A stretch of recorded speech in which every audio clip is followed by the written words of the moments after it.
All right, hello everyone, and welcome. It is Monday, August 12th, and here we are at the beginning of week 2. Hopefully, everything was successful for you on your or with your 2D platformer game composition and sound effects. We are going to start out our session today by taking a listen to a couple of the submissions. So now, at the end of week 1, you have completed all of the music and sound effects for your first game, 2D platformer.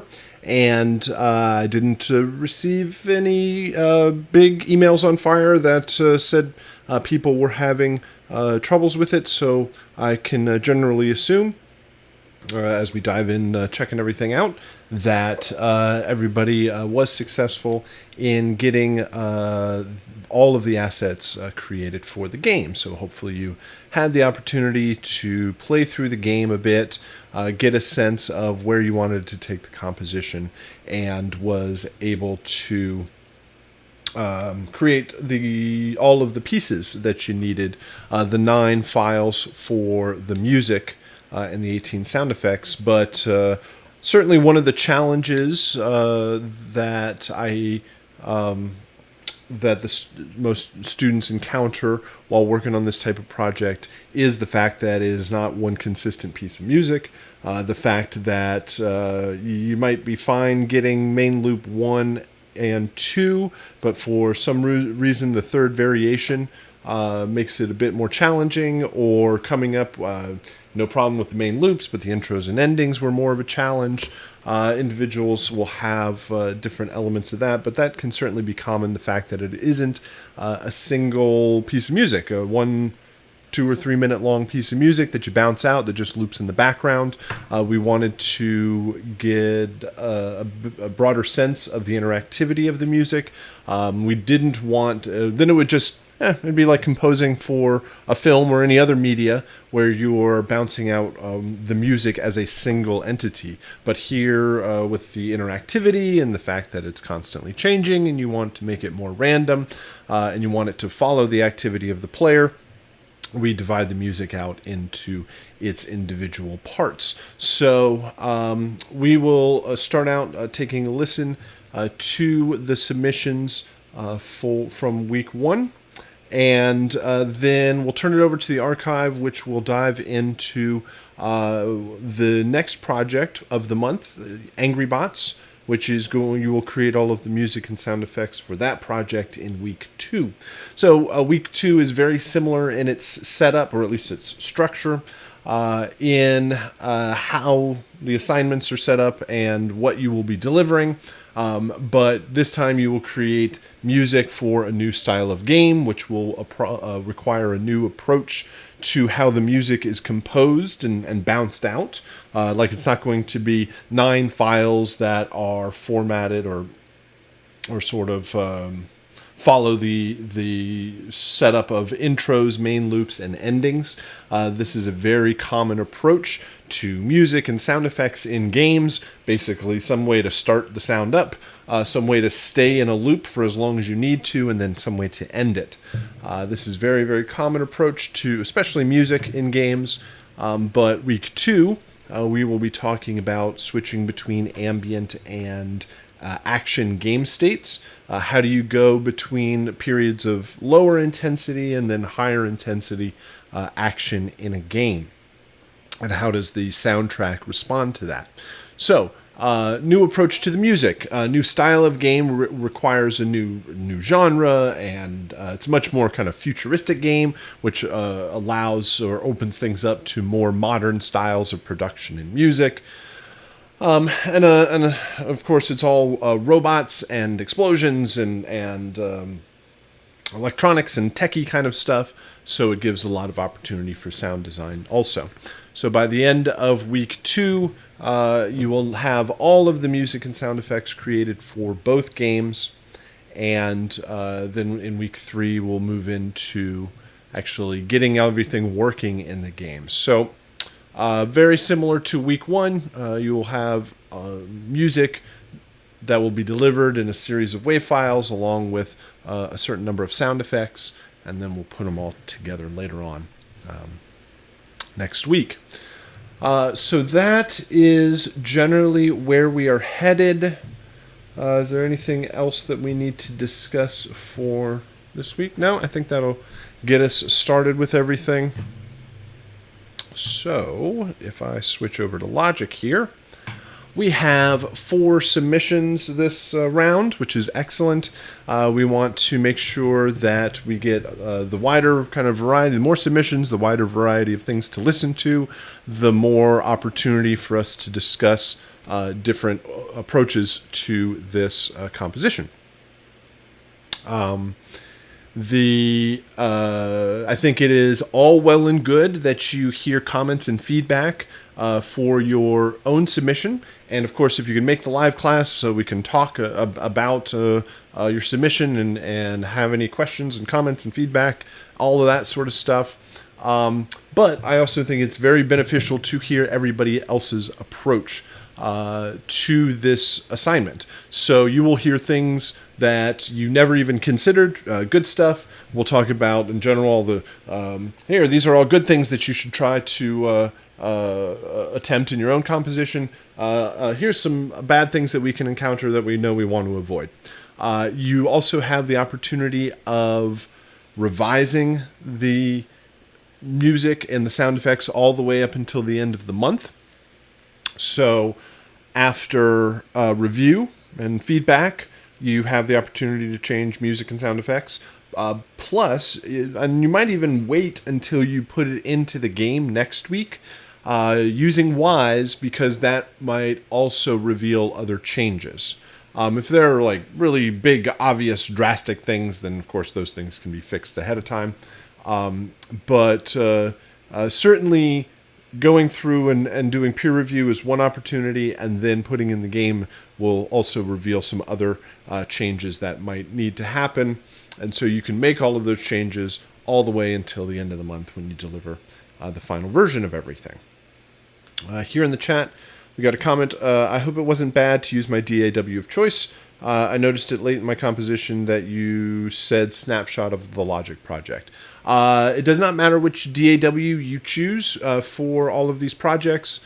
I take it from the point of view of I'm the client and I hire you as the composer. Most clients probably wouldn't even understand what a DAW is and what your choice of Logic or anything like that.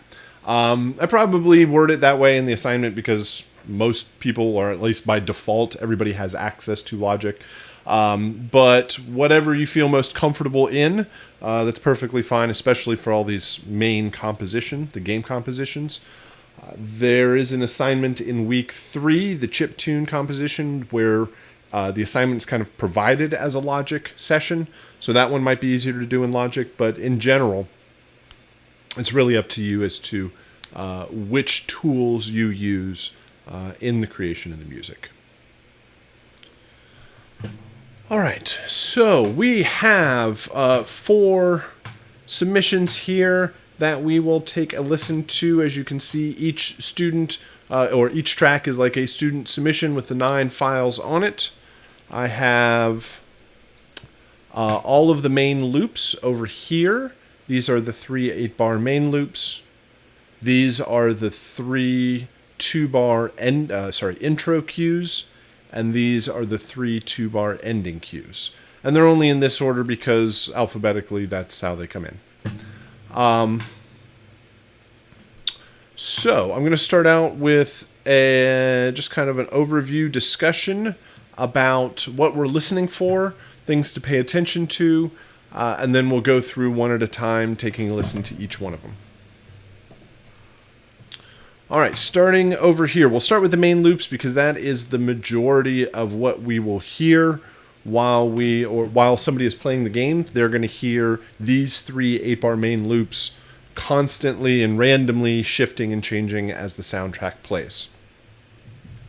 So first and foremost, the main loops need to loop. No gaps, no pops, no clicks, no fades, nothing to indicate to the player that they're switching from one cue to the next. You want the music to be as seamless in its transition as possible. You want it sort of invisible or in the background while all of these changes and transitions. You want the player to kind of get lost in the music so that there's not any sort of obvious signposts in the music that says, oh, I know where I am. I know that I'm in a loop, or I know that I'm in the third cue or something. Not that they know exactly which cue they're in, but they know they've heard that part before and they can hear that same drum fill or turn around as the music shifts and changes from one cue to the next. So, no gaps between them, nothing to make sure that they hear any of those transitions. That means that each of these cues needs to be in the same key. They need to be in the same tempo, the same time signature, and using the same instrumentation. It needs to feel like the same band is playing the same song, and it feels as if it was one whole composition, because it is. You just divided it up and bounced it out into 9 different parts. Consistency in the mix. You do ultimately have control over the final mix. Since you are creating both music and sound effects, you are best served if you can bounce everything out of your DAW at the level that you want it to be in the game.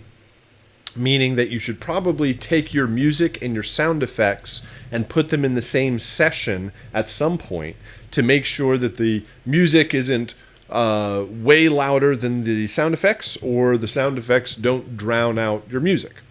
Just to make sure that the balance is generally there, you would be best served if you could bring all of your files into Wise and just leave the faders at Unity.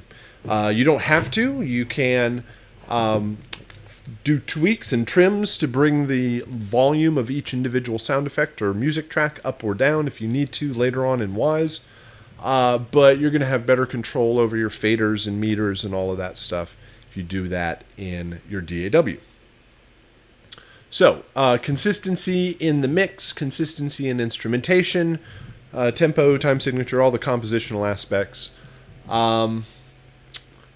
I think those are the main things that we need to point out about the main loops. The intros, 2-bar intros are mainly there to build or rise in intensity or anticipation into the main loops. So it's very important. We need to make sure that intro 1, 2, or 3 does not necessarily go to main loop 1, 2, or 3. So you need to compositionally make sure that it seamlessly transitions.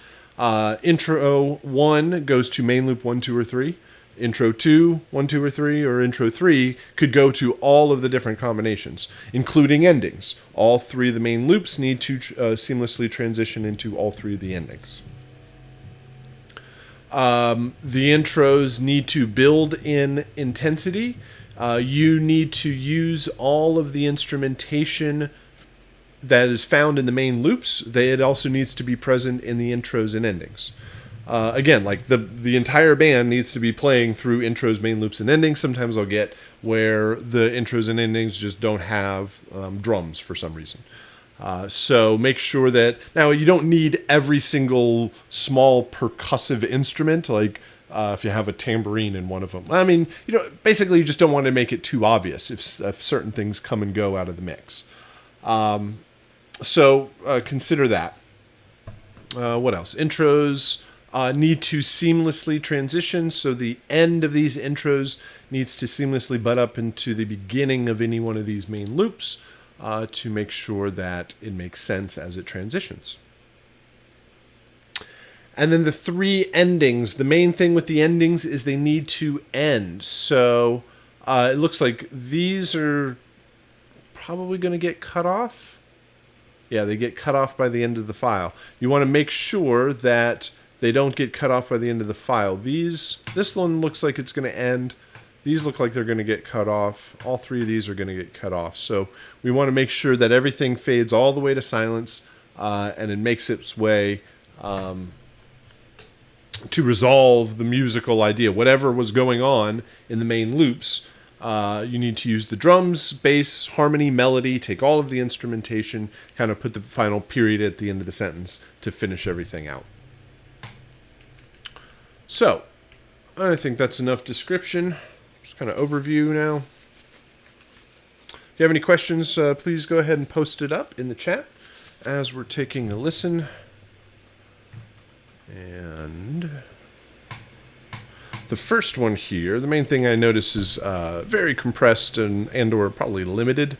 Was there a compressor or limiter on the master fader where everything was kind of pushed there? So I'm not saying that the dynamics of these are entirely correct, but this kind of, well, if you zoom in, you can kind of see everything's kind of topped off at the top. So, and then that doesn't leave a whole lot of room in the mix for the rest of the sound effects also. So let's take a listen.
So I like the energy all the way through.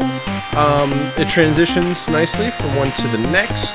I do feel that the overall mix does feel too heavily compressed and limited. You can just kind of see the dynamics just sitting there right at 0, but not going over, but also not moving away from that point. Which takes away, feel like the low end of the mix. The drums, like I don't feel like I hear much of a bass line or kick. I mean, I hear that there is the notes of the bass in there, but I don't hear much in the lower kind of bass frequencies because a lot of that the power is taken out, I believe, from the dynamics overall. Then compositionally, the progression feels very much the same from one to the next. I think I do like the third one and where the melody is kind of going, which does create a change to the overall feel, but the change in the progression between the first half and the second half is similar for each one of these. So I'd create more variation in each one of these cues well, you're going to want to watch out because you're not going to want to take them too far away from each other, but like where the progression is going and where the melodic theme is going. The fact that there's a theme that stands out a bit more in this third one, you can kind of take that idea and spread it across these first two also. Let's see how these intros tie into that.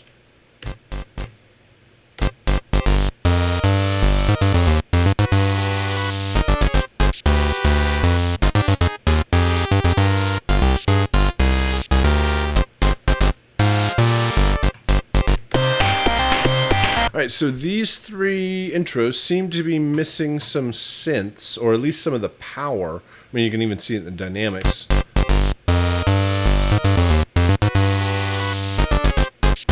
I really like what some of the inner lines are doing here in these intros.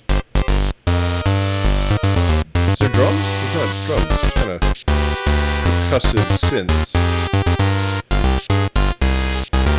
Hi-hat synth. So try using the same instrumentation. Make sure all the synths that are in the main loops are also here. and then create more of a build. These work really well, but they feel almost like 2-bar loops. They're not constantly building up.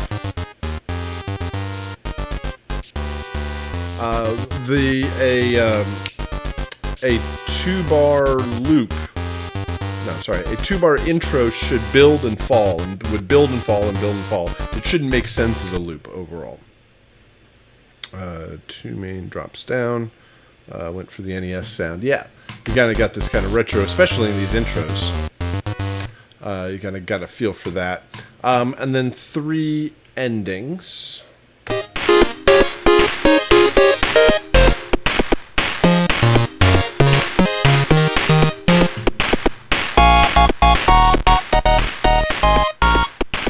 Alright, so there's some good melodic stuff. Again, the kind of melodic lines that are happening here work well, and I would like to hear kind of more of that stuff in through the main loops. I don't know if it's maybe the mix or something. There's something tonally different in the sense. I guess I can hear, maybe it's just a frequency range thing. But just make sure that the sound of the intros and the endings sound more like the main loops. The other thing would be you don't need to use the entire 2 bars for the endings. The instructions say that the ending should be 2 bars, which is correct, but they should not go beyond 2 bars. You don't have to use the entire 2 bars, and the music just needs to end within those 2 bars.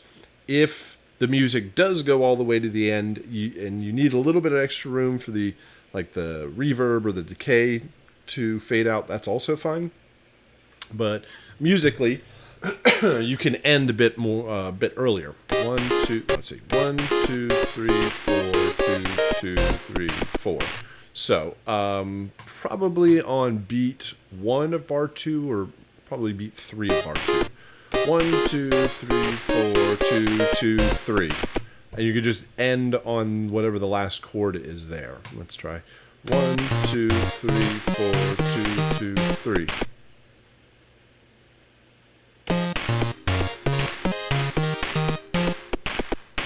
Cool. And then through here. 1, 2, 3, 4, 2, 2, 3. Yeah, you just end on that last chord on beat 3 of bar 2, and then make sure it fades out. That'll get everything enough time to end.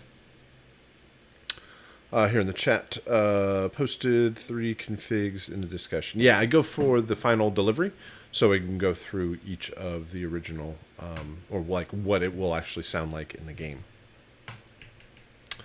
All right, so I think everything works out nicely. I think it'll work in the game. Probably need to adjust the mix here, and mainly make sure there's more similar instrumentation through the intros and the endings. I bet the instrumentation is the same. It's just like frequency or tonal, or maybe the density of the instruments has changed. But I think it'll work nicely for the game. Excellent. Let's go ahead and try the next one here.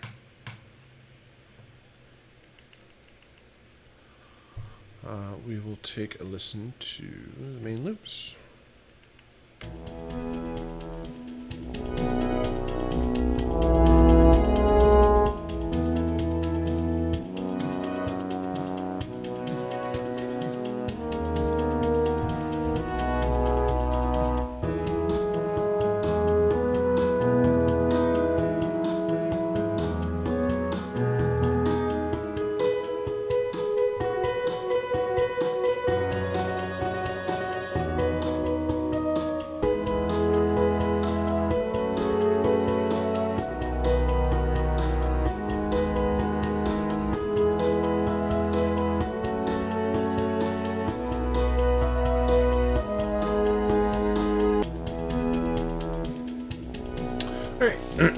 So I think this one's going to have a bit of the kind of the opposite issue of the previous one, is the overall level.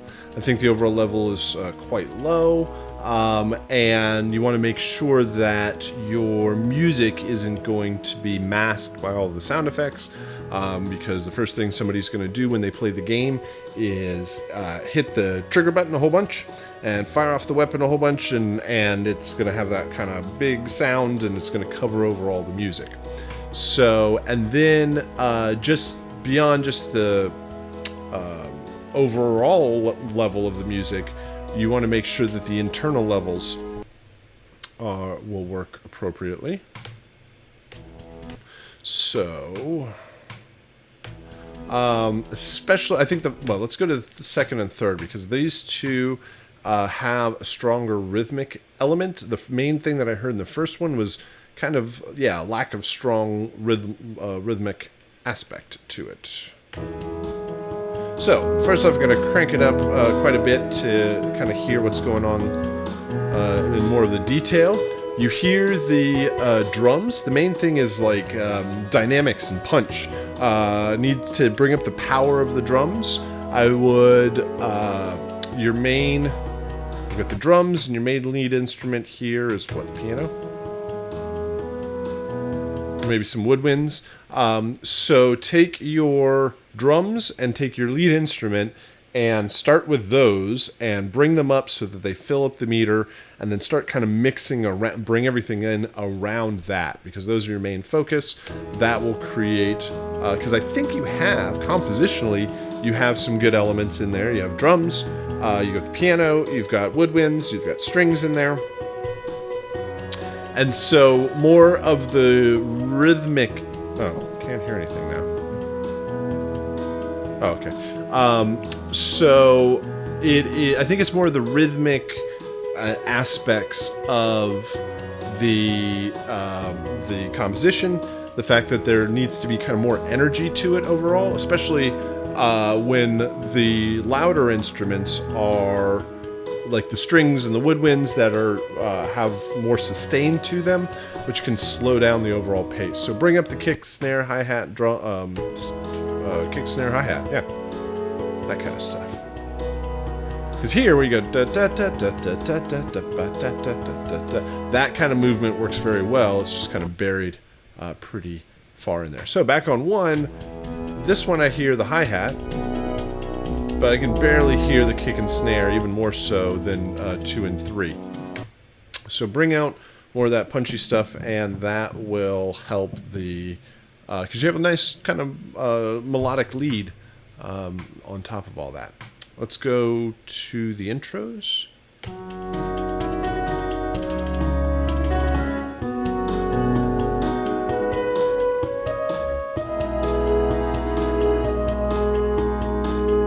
Alright, so this first one kind of has a fill in the second part, which works a bit more because it creates more of a build, or at least a change between bar 1 and bar 2. These, again, sound like 2-bar loops.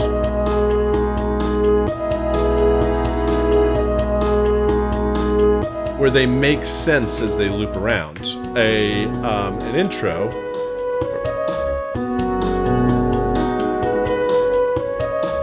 like this one doesn't make as much sense as it loops around, because this first and the second bar are different.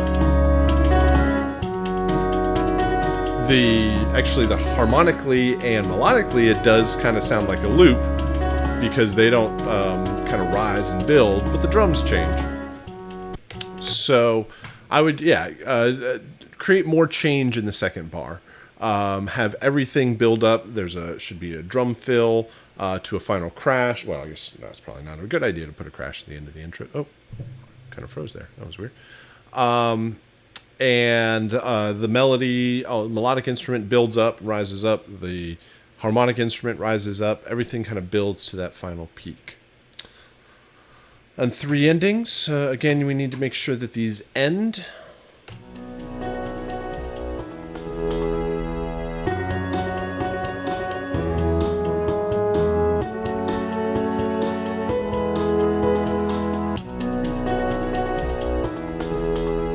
This one does.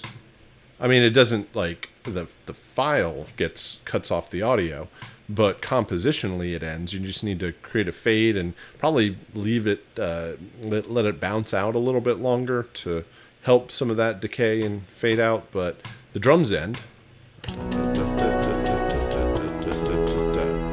Kind of ends on that beat, 3 of bar 2. But the drums keep going, and the melody and harmony. So do the same thing. End on beat 3 of bar 2. 2, 3, 4, 2, 2, 3. Even did like maybe 1 or 2 of 2. So things to consider there. Compositionally, I think it works well. It's just kind of the overall mix and the power of the instrumentation and the form between the intros and endings. All right, another good one to check out. Let's go on to the next one here.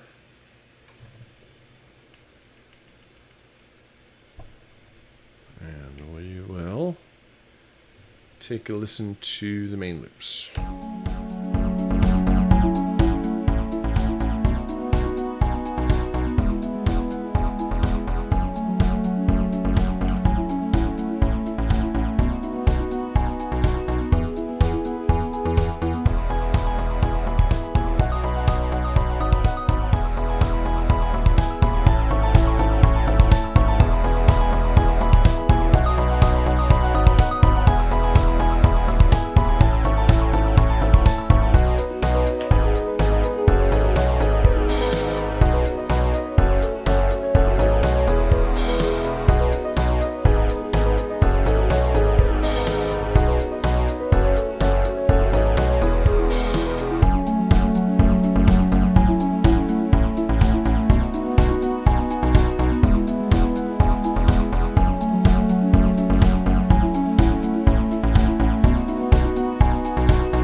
Alright, so I think the strongest of the 3 would probably be the second one here. I like the line, what was that, a harp, I believe, with an arpeggiator on it. The only thing would be the repetition of the arpeggiator. I like the pacing of it, like this kind of triplet feel, but you can hear the pattern of the arpeggiator. So changing some of the notes, changing the pattern of it, creating more of a melodic line, but still on that 16th note feel. I think that works. The first one doesn't sound like it has much of a lead line. I hear the chord progression, I hear the rhythm and the instrumentation, but it doesn't really feel like it has the same sort of strength of a lead melody like the second one does. And the third one, my main concern when I heard it was the difference in the rhythm. Like, it could be really, I like it, I like the overall groove of it, but I think it might be really obvious when you hear it. Like, it's this kind of, this one you have this 8th note hi-hat pattern between both of these two cues that goes just kind of syncopated open hi-hat feel through this one. There's a melody, but it's almost in the bass line or the progression, so it'd be cool to hear more instrumentation another octave or 2 up in that kind of lead register. So this one, I like the change in it.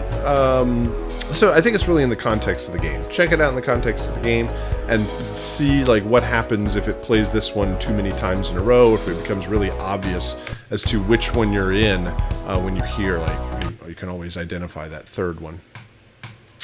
Here are 3 intros.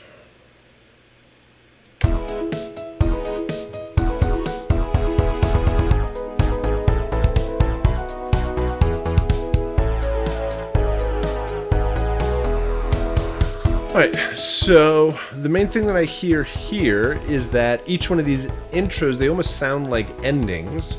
because they are headed, or they end on the tonic. They end probably on the same chord that these start on. Well, actually, these don't. This starts on the 1. This starts on like the minor 6, and this, and then this doesn't start on the 1. So I would say that you typically have to watch out when you end on the tonic, because you're going to start the main loops on the tonic. The other reason is they almost feel like they should end because they do reach that end, that tonic. So maybe ending on the 4 or the 5 chord might be a better option, so that it doesn't feel like it's going to resolve. Let's see what these do. That sounds the same.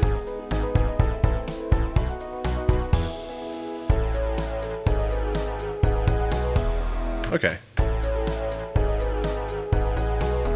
Well, that's why the intros sound like endings, is because the endings are the same thing as the intros with a crash cymbal at the end. Or the end. I mean, it's good that the drums end. So keep the endings here, but change the intros. Sounds like the intros were, just taken as a copy of the endings, and then you kind of kept it going a little bit. So yeah, those work overall because they do end. You do need to make sure they reach silence. And this one, the second one, on both the intros and ending, there's a dissonant note here, or chord or something, right there. Beat 1, 2, 3, 4, like 4 of bar 1 in both of these. So yeah, the intros and endings shouldn't be copies of each other. Keep the endings, change the intros. All right, that's the main things that I'm hearing there. I think all of it structurally works. It should fit well and play back nicely in the game. And let's go ahead and take a listen to one more. We'll start with the main loops.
So here in the chat it says, sorry, mine is at 80 BPM.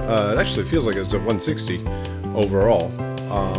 But it doesn't matter what tempo the session is at, because it's not playing against this tempo. It's just playing whatever the tempo is in the bounce. So rhythmically or energetically, I think it works out pretty well. The tempo works nicely, keeps the kind of the pace going overall. I'd say the main thing is the repetition of the chord progression. This kind of 5-1 resolution that happens every 1, 2, 3, 4, 2, 2, 3, every 2 bars. It kind of resolves back to this 5-1 feel, which always makes it feel like it's resolving, but keeps going around and around. And then I was thinking that, well, actually, if you're counting, depends on where you're counting, because these might be 1, 2, I think they're like 16 bars. 1, 2, 3, 4, 2, 2, 3, 4, 3, 2, 3, 4. Yeah, they're at 16 bars, especially if you count where the snare drum is. 1, 2, 3, 4, 2, 2, 3, 4, 3, 2, 3, 4, 4, 2. So watch out for the repetition. Probably these only need to be 8 bars. Then create more change and variation from one to the next. Also, create more of a melodic line. You can get away with more repetition in the progression and the rhythm if there's more of a there's more change in the melody. I didn't really hear much of a melody until over here.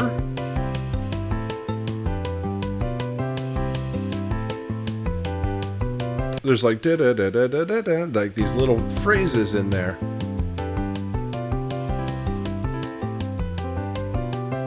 And the fact that that's all on piano makes it more difficult to separate the harmony and melody. So create more repetition, or create more variation. I hear the changes in the rhythm, but create more changes in the progression, and create a stronger melodic lead, which will help. I think if you kept that kind of pace and that kind of feel, it would work well for the game, but it has, especially with that 2-bar phrase, has the feel of, or has the possibility of feeling very repetitive. Let's do 3 2-bar intros.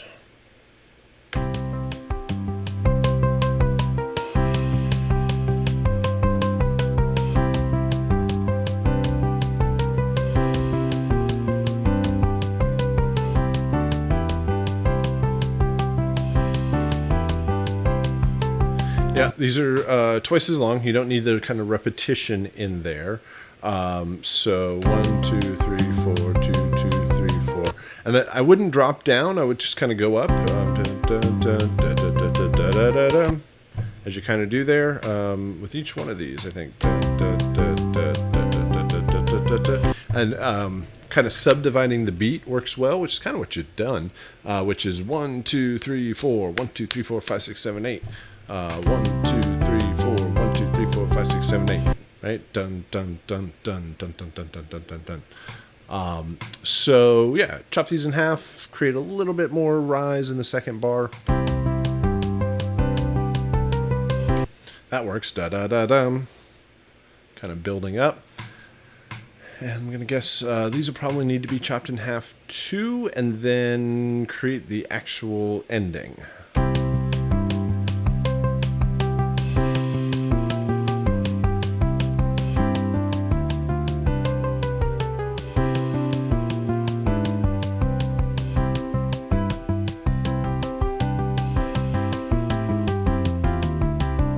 Cool. Like instead of 3 choices, you basically have 6 choices, because in the first one I'd say I like the second 2 bars. 1, 2, 3, 4, 2, 2, 3. This one, dun, dun, dun, dun. Just which is all you need to do. You just chop it in half and then make sure it actually resolves. Bum, ba, ba, ba, ba, ba, ba, ba, bum. And it just hits the last tonic chord and ends.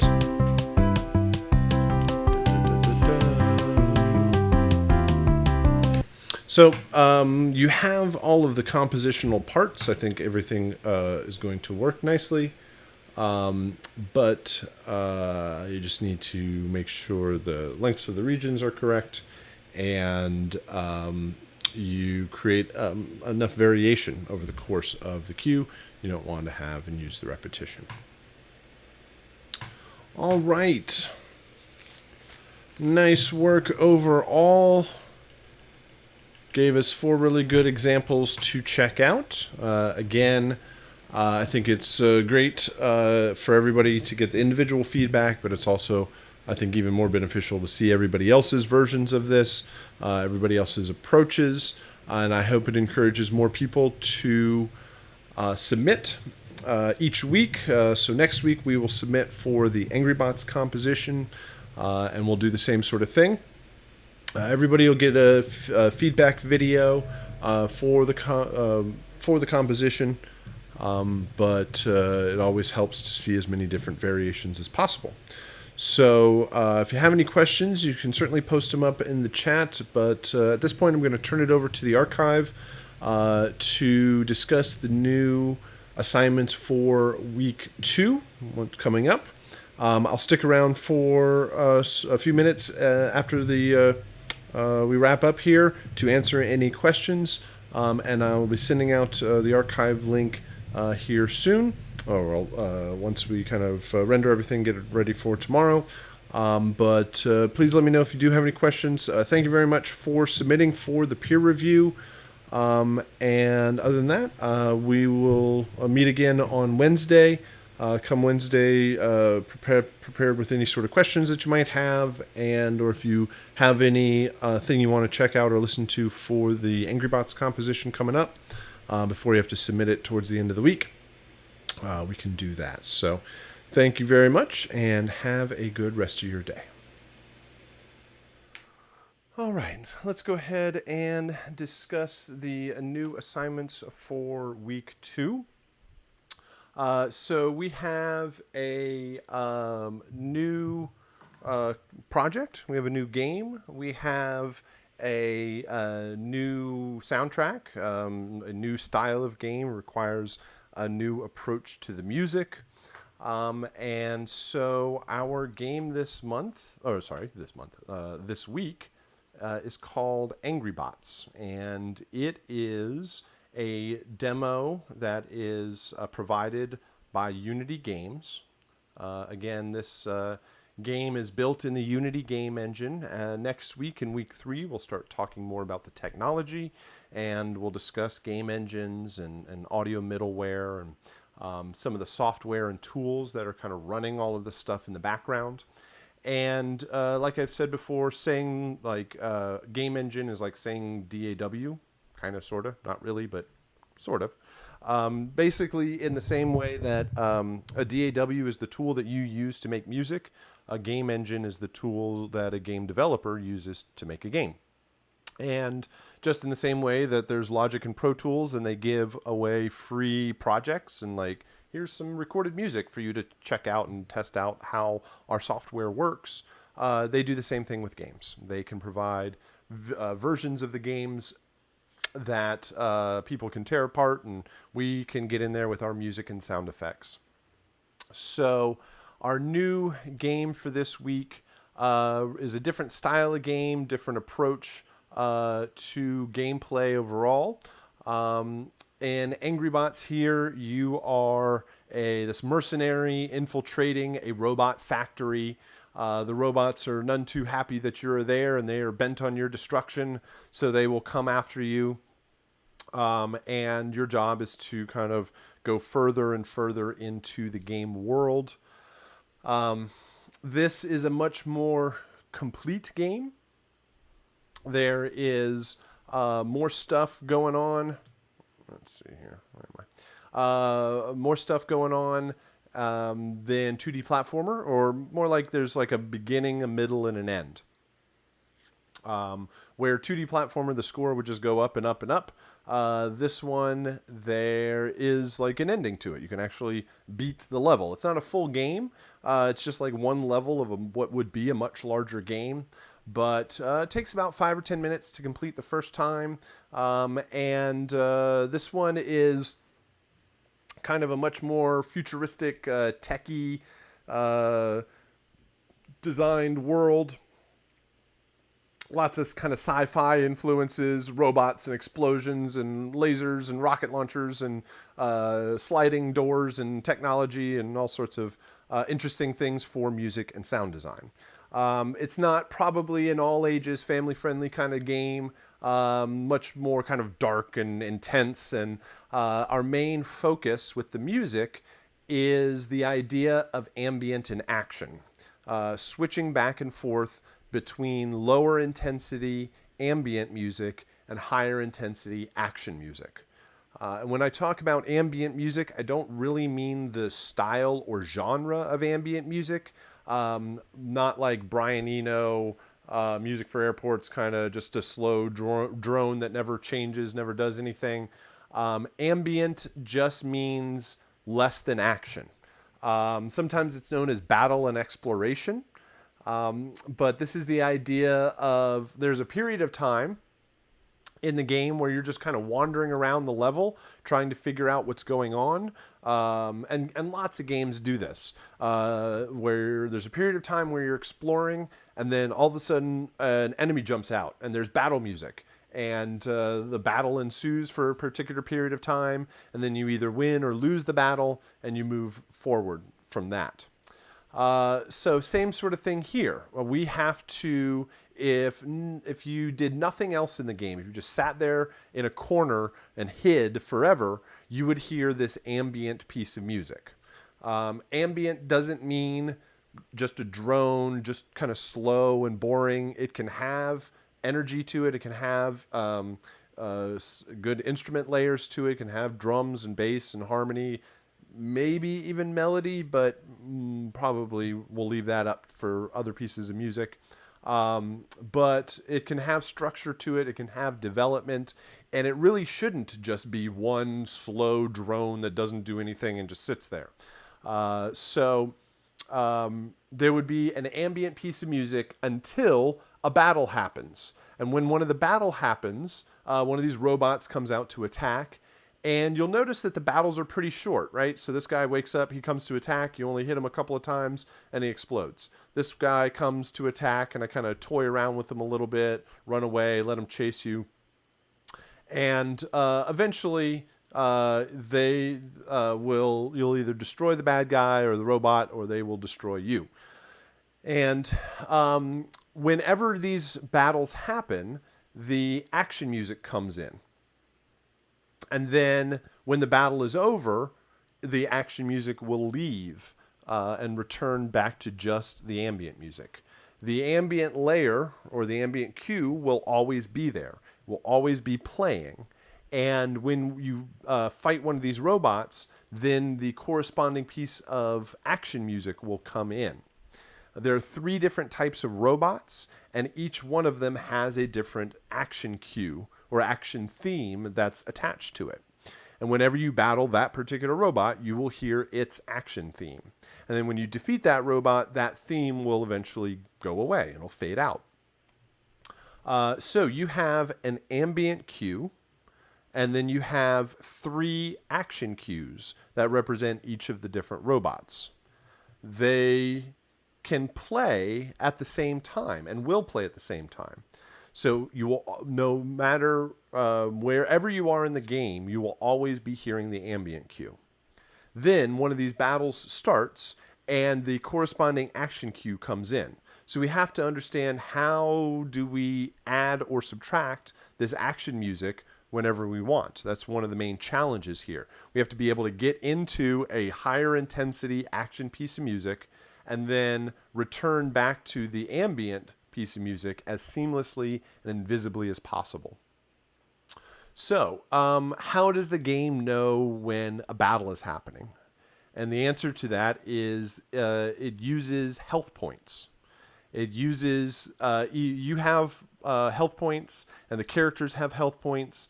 You might not notice, but this yellow bar on his back is actually a game meter or a health meter.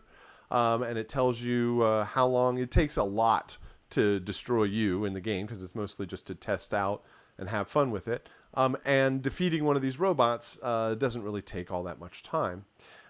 So we'll have to discuss how we get back and forth between this lower intensity ambient music and higher intensity action music.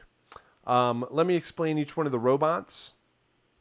The first one here is called the buzzer bot. This is the kind of flies around, is sort of annoying. It zaps you with these little lightning bolts. These guys are called the spider bots. They're basically bombs on legs. They come after you, and if they get close enough, you'll either destroy them, or if they get close enough, they'll self-destruct. They really don't do much except for chase you around and become annoying. These are the most frequent kind of robots on the map. There's another one over here. And let's go inside here. So, and then here is the third robot. This guy's called the Mech Bot. It's this big RoboCop-looking robot coming down the way here.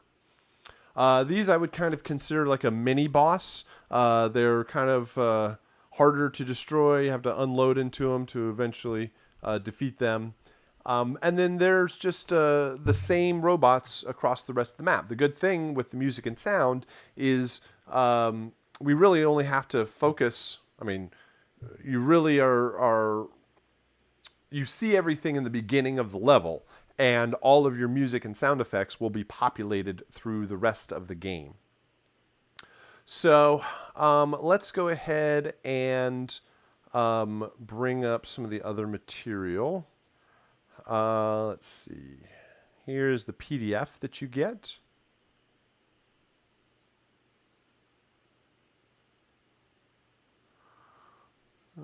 Hello?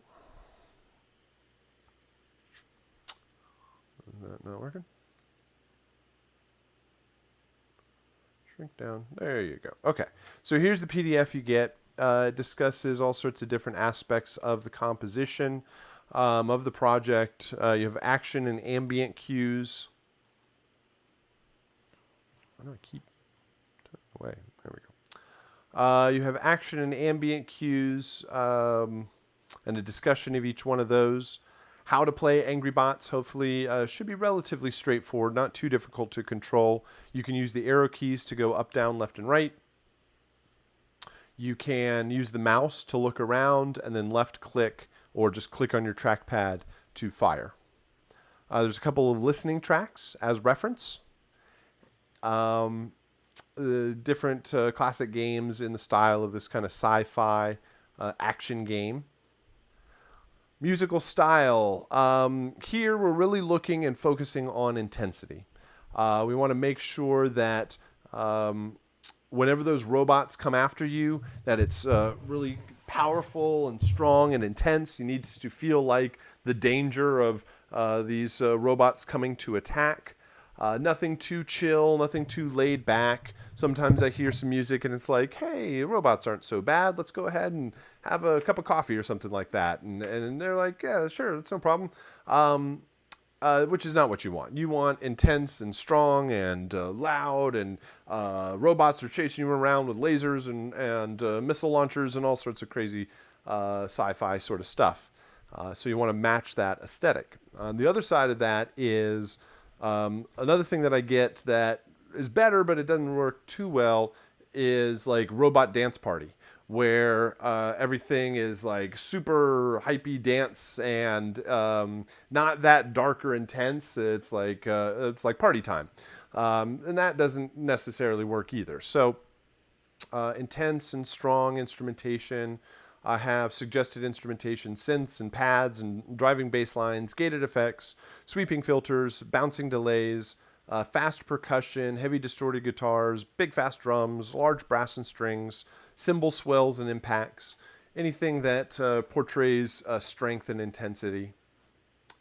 Then there's descriptions of each one of the cues, which is basically what I'm discussing now, and how they'll play back. What I really want to get to is the asset list down here. There's screenshots and descriptions of each one of the robots and how they should sound, and just a general overview. Then the asset list. There's a total of 7 files that you will create for this. I mentioned 4 of them so far: the ambient cue, buzzer action, spider action, and mech action. They're each going to be 1 to 2 minutes long, and they will loop 16-bit 44:1 stereo. So don't think about this as 4 individual 2-minute long compositions. Think about it as one composition that can be broken down into 4 parts or 4 stems. So each one of these layers is going to contain unique instrumentation. You shouldn't repeat any instruments between the different cues, so that when you hear those particular groupings of instruments or that thematic line or melody or instrument, whatever it is, you can recognize whatever robot's coming after you. You almost train the player with the music so that they can hear what's coming up next. So let me explain how these 4 files work, and then I'll get into these short stingers here. So when the game starts, if nothing else is going on, you are always hearing the ambient cue. Through the entire game, that 2 minute long ambient cue will be looping around and around. The ambient cue should be subtle. It shouldn't be too much in your face. It can still have a bit of rhythm to it. It doesn't need to have strong percussion, but it can maybe have some hi-hats or a arpeggiated bass line or some sort of gated effect that will foreshadow the rhythm that's coming. And you should you want to lay down the foundation of the progression. This is going to map out how things are going to play back in the how all the layers are going to play back together. All right, so we hear the ambient from the beginning of the game. As soon as you've been attacked, you either shoot the robot or the robot shoots you, then the action music will come in. The action music will come in immediately. It will start playing from wherever it is in the loop, and you will hear action music. This point, you need the strong percussion. You probably need a couple of layers of percussion, bass line, harmony, and probably a thematic. I don't necessarily want to say instrument like a melody, but thematic. Thematic line or thematic instruments or something that tells you what robot is coming after you so that you can give that sort of information and help the player. All right, so first guy, the battle starts, and as soon as he's destroyed, the battle ends. The music's going to start fading out at that point. Then these guys jump awake, the spider music will start, and as soon as they're destroyed, it'll stop playing and it'll fade out over time. So let's go ahead and load up some examples here. Talk my way through a couple of examples of what this might sound like. There we go.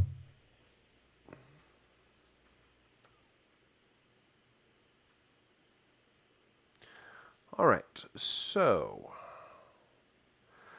as stated before, you are going to have 4 2-minute, somewhere between 1 to 2 minute long cues or layers, or even maybe think of them as stems that can play back together and play at the same time. The biggest challenge here is going to be dissonance and clashing notes. You want to make sure that there's a lot of similarities between these cues. They need to all start at the same time. They need to end at the same time. They need to be in the same key, in the same tempo, and same time signature, and they need to all loop together. They need to follow a common chord progression. Because even if they're in the same key, if they're all headed to different chords at the same time, it's going to probably not work so well.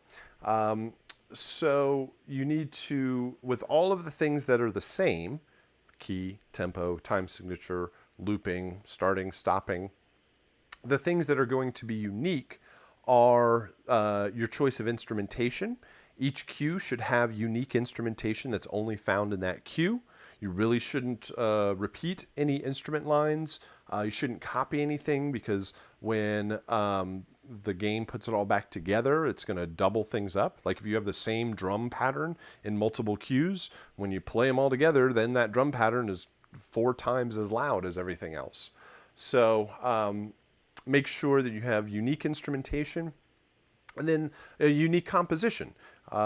Each cue should have certainly a strong rhythm. That's going to be the most of the action part. And then a thematic melodic line or thematic instrument or thematic phrase or something like that that helps identify whatever robot it is. Probably a bass line to help, although you don't need necessarily a bass in all 4 of them. a chord progression, but you don't also need to put all of the voicing of every single chord in each one of the cues, right? So you write your chord progression, you're going to have 3 or 4 voices per chord. Well, all 4 of these don't need to have all 4 voices every single time. Maybe one of them is just the root, follows the foundation. Another one, you've got the 3rd and the 5th. Maybe another one, you get the 1st and the 5th, if you've got 7ths in there. And you can start, if you write out the chord progression first, you have a basic common structure or skeleton to work from. So let's go ahead and check this out. Just get started here. Let's play. Start with the ambient cue.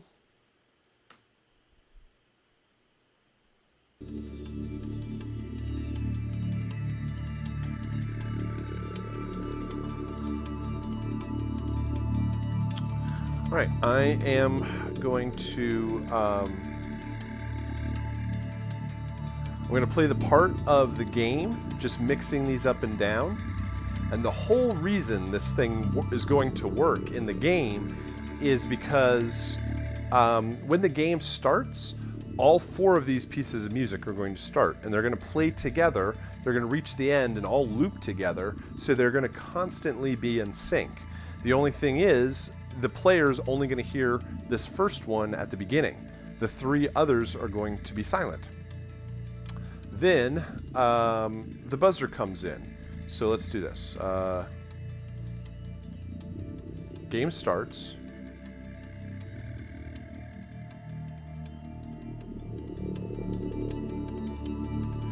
Game starts, and you hear just the ambient cue. And then once you get attacked here, that's the buzzer bot, and so the buzzer music will immediately come in.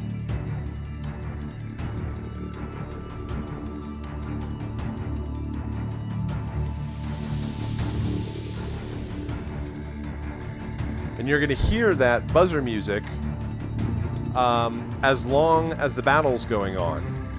And then once you defeat that robot, it's going to start fading out.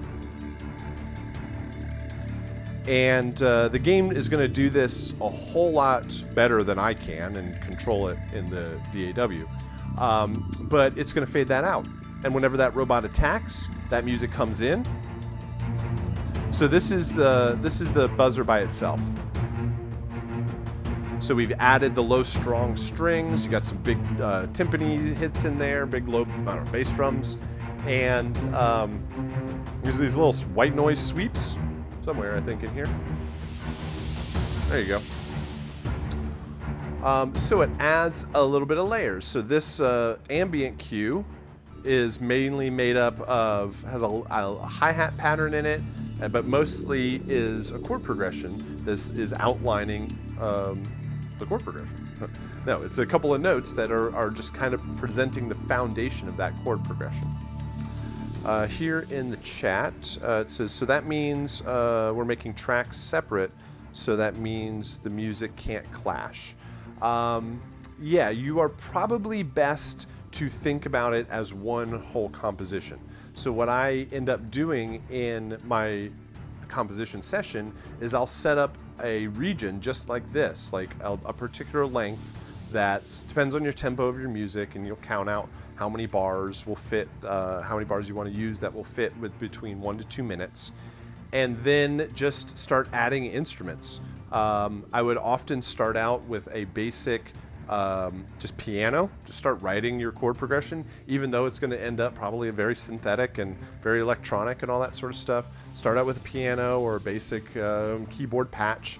Write out your chord progression, maybe write a few melodies that could work with it, figure out what instruments you're going to use, and then just keep stacking them on top of each other so that it becomes one cohesive composition. But eventually they're going to be bounced out separate from each other so that the game can use them individually as it needs to.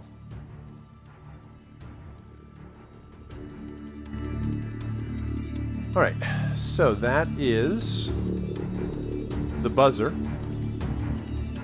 And once that buzzer is defeated, it eventually fades away, back to the ambient. And then you go after the next one. So this spider pops up. When that spider pops up, the music is going to immediately add in the spider cue. It sounds like this. Hi-hat, bass line, a little melodic line that we'll hear is actually a double of the mech cue. Here it is with the ambient.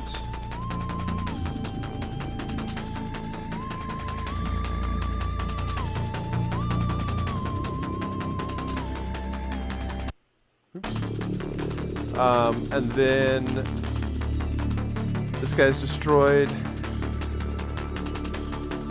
This guy chases around a little bit.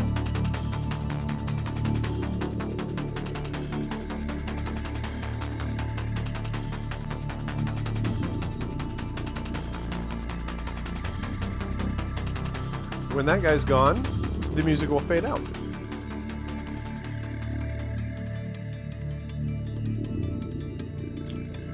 Until you get after this guy.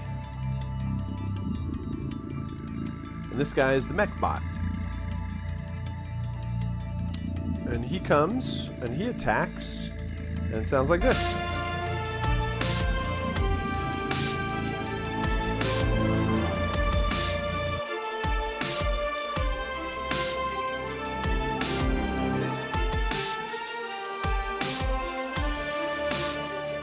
So with that one, you've got strong brass and strings. You basically have the high strings to match the low strings from the buzzer cue. You've got a strong lead melody. This one, where's it coming? Right about here.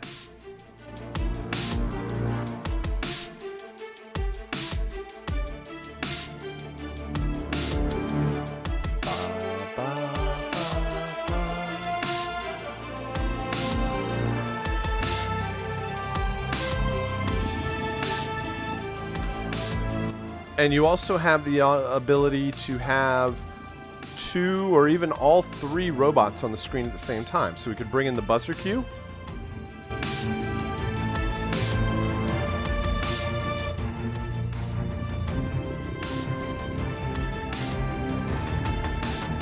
Bring in the spider cue.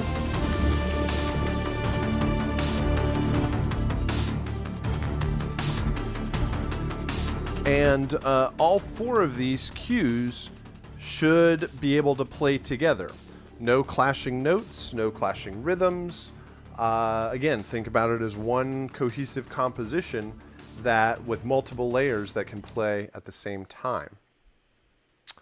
There are 3 other files that are listed in the asset list. The music buzzer stinger, the spider stinger, and the mech stinger. And those are there to help the transitions from the ambient into the action. The action cues are going to hit quickly, and you do not know where they're going to be in the music. So to help this transition, we add in stingers. And stingers are going to play when the action cue is introduced. So let me give you an example here. I'm going to divide this up like how it will sound in the game. Just kind of set this up so everything is set up correctly. Something like that, something like this. And then we'll put fades. So we got a fade out there, and fade out there, and fade out there. All right, so when the buzzer action comes in, when it comes in here, you'll notice that the buzzer, it'll come in probably in the middle of some phrase somewhere, doesn't have a strong impact, just kind of jumps up.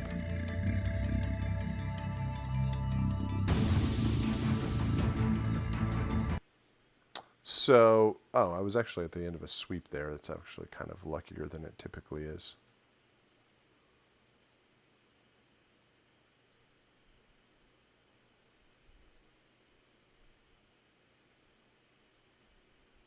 Turn off my fade there. Thank you. Let's play that again.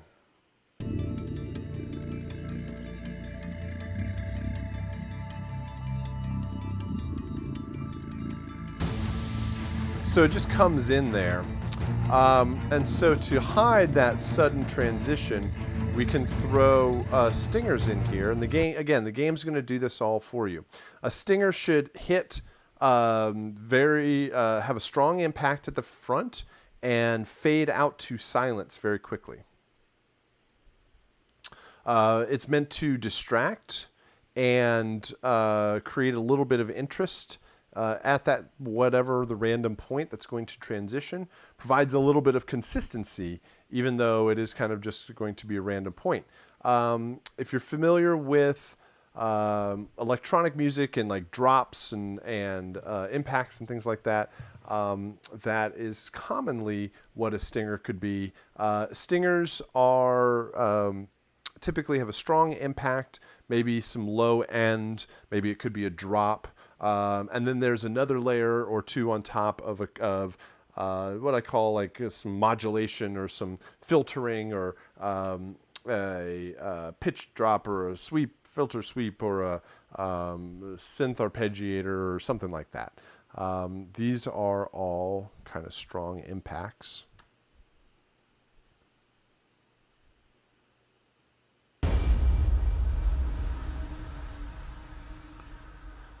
They should not be tonal. They should not be rhythmic, because since you don't know where they're going to be played, it might clash. So strong hit, lots of reverb, tails out to silence. There's another one. And like I said, they are there to cause a bit of distraction as you're going from one piece of music to the next. So here's what it might sound like when played against the action cues.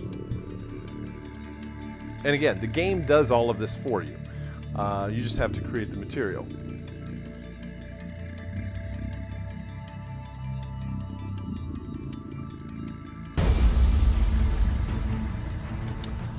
So it should provide a hit, and then the one should fade out, and the other piece of music will already be there. Here's another one. And here's a third one.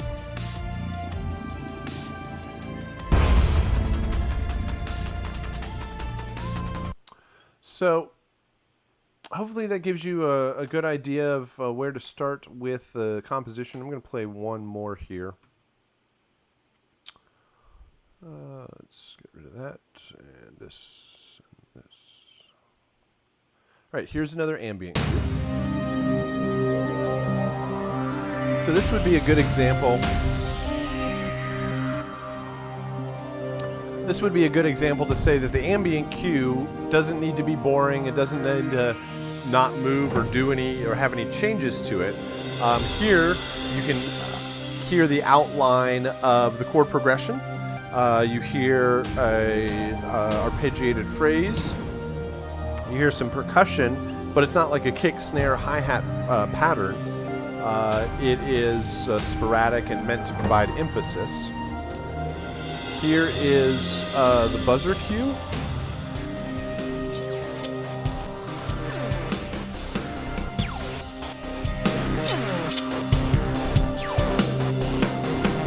Here it is by itself.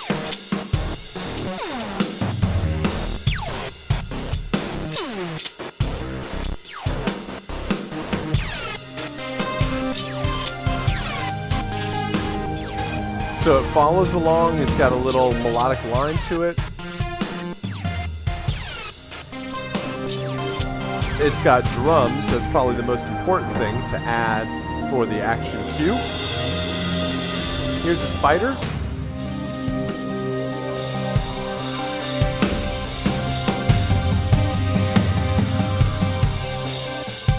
This one's mostly drum kit.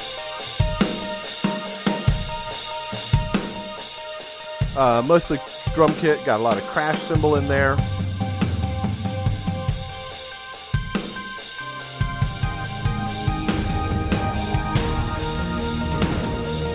And here's the mech.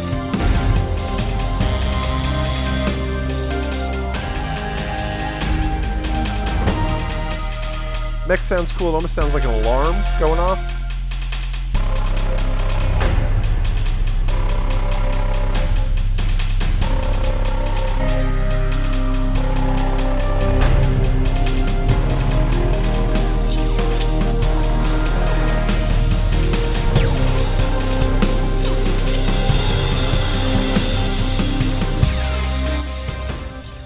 You definitely have to watch out when all four of these are playing to make sure it doesn't completely overload the master. But a common progression, a common pace, a common rhythm to it that allows each one of these layers to be added and subtracted at any point. Then the game, whenever a new idea comes into play, it can just fade in the corresponding piece of music as necessary. So hopefully that helps in describing how the composition is going to be set up. I do want to show off a couple of things with the sound effects for the sound design this week. Please let me know if you have any questions as we go along, or if you're just watching the archive, then you can send me a message if you need any sort of clarification. So that's the compositional side of things. You also have the sound design, creating sound effects for Angry Bots, 22 sound effects. Again, this is, like I said before, because it's a little futuristic and robots and weapons and things like that, explosions, there's a lot of fun opportunity for sound design. So let me just load up the sound effects. And I would suggest that you do something similar to last time, where you would load the original sound effects into Logic and use them as reference. So let's see, I'll close down this session. Don't save. Get a brand new session here. Now, when you go download this assignment, you are going to get a folder that looks like this. It's called Angry Bots Original Sound Effects. And it's going to, you unzip it, and it's going to have two folders. One is called To Replace, and the other one is called To Use. There's a total of 60 some odd sound effects in the game, and I don't require you to do all of them. You can use some of the original ones to supplement them. So the one that's called To Replace, these contain the 22 sound effects from the original, these do contain the original sound effects, but these are the ones that you will have to do for the assignment. And the reason is these are the more interesting sound designy kind of sounds, if that really makes any sense. They are the more obvious weapons and robot kind of sound effects. The ones to use, these are some ambiances and interior shots. Then there's like bullet impacts and ricochets, and then there's also footsteps. So you're probably not going to win any awards off of your footstep design. You're not going to get hired off of your ricochet. Well, who knows? Maybe you would. But more likely, this is a focus on the music and the and more important sound effects. So something to consider, but we definitely are going to do and replace the to replace. I include the other ones there because you can and are encouraged to do all of it, so that whenever you show this off, you can say, I did everything in this game. Otherwise, some of the original sound effects will be there still. But let's just use the To Replace folder. I'm going to take all of these sound effects and I'm going to drag them onto a track here in Logic. Open, place all the files on one track, yes. It always comes up with, oh, actually this one doesn't. If it comes up and asks you if you need to change your sample rate, just change the sample rates of the files, that's fine. You're going to bounce them out anyway. All right, then once you have the original sound effects on here, you would probably spend some time, you'd probably clean this up a little bit. They don't need to be right on top of each other. So take these and separate them out a bit. Oh, that didn't work.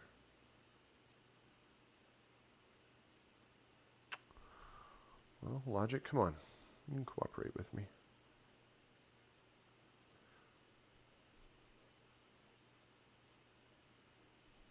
There we go. Do that. Do that.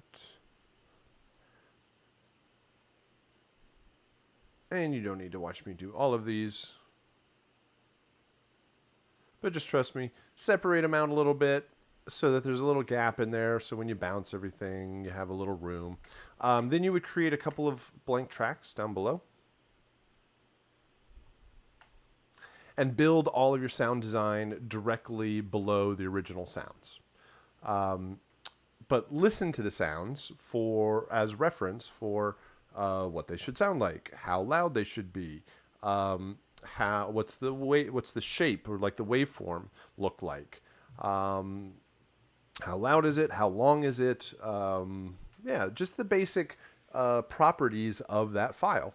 And then you would build your own sound effects down below. I'm going to cheat here and just drag these down. You would not do this. Don't do this. This is a bad idea. But basically, if I were to fake it, these would be all of my effects. And you definitely mute out the originals when you bounce. You don't want the original files in there. They're really obvious to hear. And you have, then you'd bounce these out and you'd have your sound effect. And you'd go through and design all of these. Let me actually play these. I think this is going to work. Let's see if these broadcast. Airlock door close.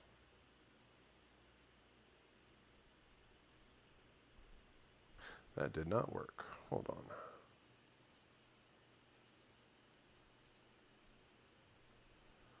How about this? Let's try that again. There it goes. Okay, this is airlock door close. There are a lot of doors in the game, and there are all the Star Trek kind of doors that open and slide open and close and do all that stuff. So there's a door open. There's a door close, and the assignment has pictures of everything, so you can play through the game. You can see what's what.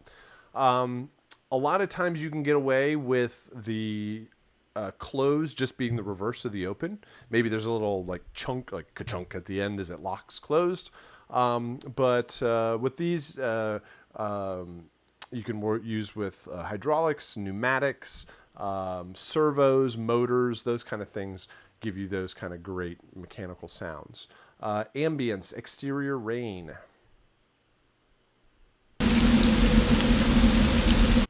It's a rain loop. 30 seconds. Yours doesn't have to be that long, but just a consistent rain clip that you'll hear when you're outside of the robot factory. Interior hum. This is when you go in. This is like room tone. I always think that sounds like the inside of a spaceship or something. Like, as if I knew what the inside of a spaceship sounded like, but I'm sure. Something like that. Flying buzzer destroyed. There's a lot of sound effect. There's a lot of explosions. So the two main things in the game are, not main things, but things that have a lot of sounds are doors, opening and closing, and explosions. So what I would suggest that you do when you go do the sound design is you should be familiar with like the West Star Music Library to get access to sound effects there. There's another resource called freesound.org, which is a website. It's kind of a community-driven website. and free Westar is great because it has a whole bunch. It has the sound ideas library, which is a great, like, very high quality sound effects library. Freesound.org is community driven. There are lots and lots of sound effects on there. There's also lots and lots of very bad sound effects that are not worth anything. But there's also some very good stuff in there. And for the types of things you're trying to do, a lot of that stuff can be covered there also. So what I would do is say, okay, I need explosions. So go off and search for a whole bunch of explosions, bring them back in, and then combine them all together to make the sounds that you need. Don't work on one sound at a time. Don't say, I need a flying buzzer explosion. Go find an explosion, bring it back, edit it, name it, bounce it. Then go, oh, I need a mech explosion. Then go back out, get another file, bring it back in, edit, name it, format. Like, that takes too long to go back around and around and around like that. Do it in chunks. A lot of times when I do sound design, I'll spend one day just looking through sounds. Like, just go find my library of whatever it is. And I'll just go, here's 25 sounds that I'll eventually put all together. Then maybe the same day or maybe the next day, I'll go back and I'll just edit everything. Put them all together, layer them up, see what works. Then often, if there's time, I might have another day that's just like mixing and bouncing and formatting and delivery, like finalizing everything. So if you work in big chunks like that, it often makes the process a bit easier. This is Zap Electric. This is when the lightning bolt kind of shoots out and zaps you. Mech Alert. All of the robots have an alert sound when they recognize that you're there. They kind of wake up and attack. So there's kind of an alarm sound there. Mech Destroyed Explosion. It's an absolutely huge sounding explosion, which is good for that very large mech robot. These are patrol mech footsteps. As that thing is walking down the hallway, you will hear these footsteps for footstep 1, footstep 2. I think they completely cheated and used the same sounds. You could probably make it a little bit more interesting than that. Missile explosion. So this is when it fires at you. So it shoots its missiles at you, which is this shoot missile sound. So it fires them, and then it either hits you or hits a wall or something like that and explodes. The spider alert. Right? So a little couple of beeps as it wakes up. You don't have to do exactly the same thing. Just kind of do some other stuff. I've heard very cool things where people have done like vocoded robot voices when these things like wake up and it goes attack or something like that. Spider destroyed explosion. These are the bombs on the... That's when you destroy it. This is when it self-destructs. I think that is a horrible explosion sound. It's a real big letdown compared to the other explosions. Proximity. This is when the spider bots are coming after you. They beep. And it's very important. Just make that one little beep. And you don't want it to be very long because what happens is as it gets closer to you, the beep gets faster and faster. It goes beep, beep, beep, beep, beep, beep, beep, beep, beep, beep, beep. And so if you have like a long sound, that's just going to stack up and sound all sorts of crazy. So all you really need is one really short sample. Spider self-destruct, that's the bad explosion. Interior doors open and close. These are the Star Trek doors that slide open and closed. I always think that sounds like somebody's window being rolled up or down. Locked door opening. Once you get, you stand next to these computer terminals and you hack the computers, and it allows these locked doors to open. Player death. This is when you die. That's not true. That's a gunshot. That is the incorrect sound. Let me get that out of there. Player hit. This is when you take damage. Player shooting. This is the gunshot sound. It's pretty important with that sound. That is going to be a looping sound. And it is important that you match the timing of those shots because I think it matches the animation or the muzzle flash in the game, which is this.